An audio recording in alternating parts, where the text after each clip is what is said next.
Welcome back to MythosEdge. Today we're diving into a peculiar phenomenon, the missing 13th floor in buildings.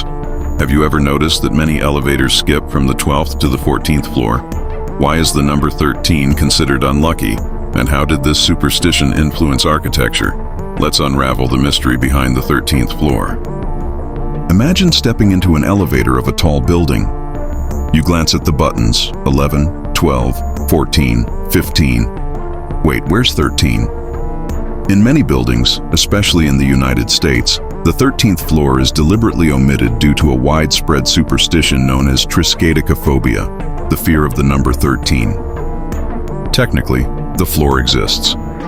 It's still physically between the 12th and 14th levels, but it's often labeled 14, 12A, or M, the 13th letter of the alphabet. Sometimes it's reserved for mechanical rooms or maintenance, hiding it from public access. This erasure is no coincidence.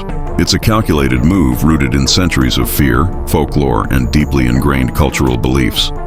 The fear of the number 13 has deep historical roots.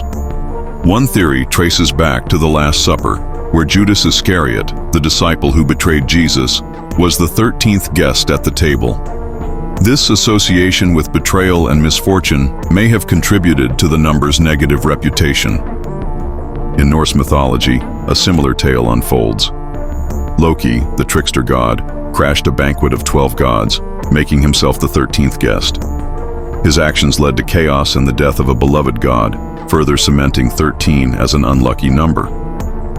As skyscrapers began to rise in the early 20th century, architects and builders took public superstitions into account. To avoid deterring potential tenants, many chose to omit the 13th floor from building plans. Instead, the floor above the 12th would be labeled as the 14th, or sometimes as 12A or M, the 13th letter of the alphabet. This practice wasn't limited to buildings. Some cruise ships skip the 13th deck, and certain airlines omit row 13 in their seating arrangements. Superstitions don't just live in ancient texts or forgotten mythologies. They evolve, adapt, and embed themselves into popular culture. In Western culture, the fear of the number 13, known as Triskaidekaphobia, is particularly intense.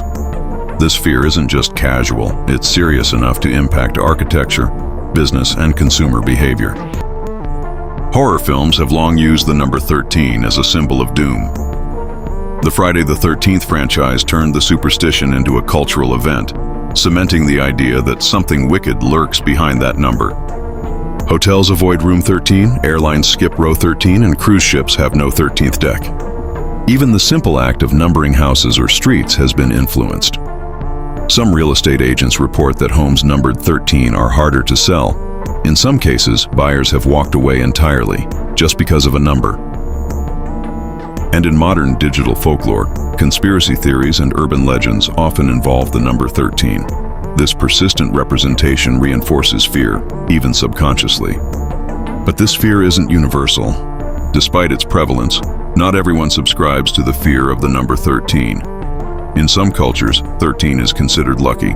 For instance, in Italy, the expression "fair tredici" means to hit the jackpot.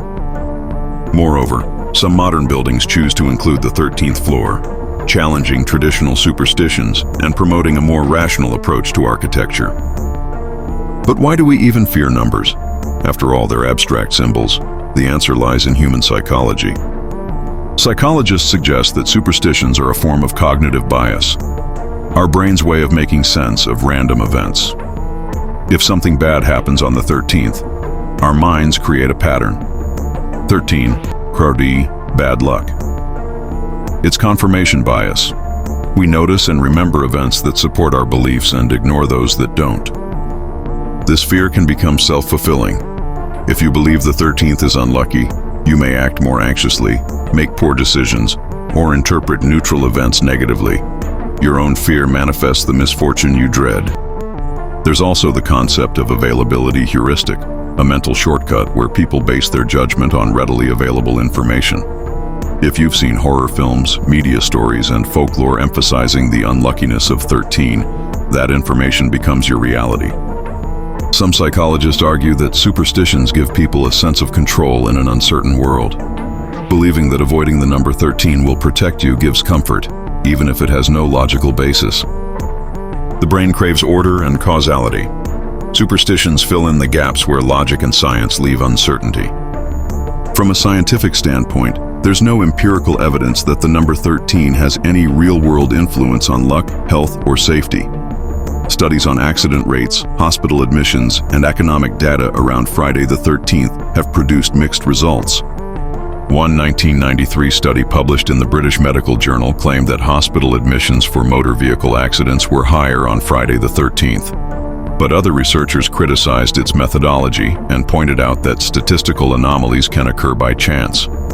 In reality, any minor differences in outcomes on Friday the 13th are likely due to behavioral changes caused by fear and anxiety, not by the date itself. Statisticians and skeptics agree the number 13 has no inherent danger. It's just a number. But our perception of it, driven by centuries of myth and culture, gives it power.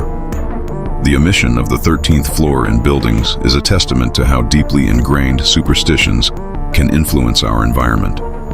Whether rooted in ancient myths, religious tales, or psychological patterns, the fear of the number 13 has left a tangible mark on architecture and culture.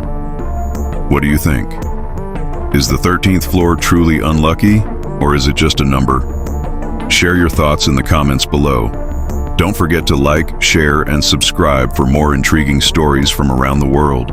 Until next time, keep questioning the world around you.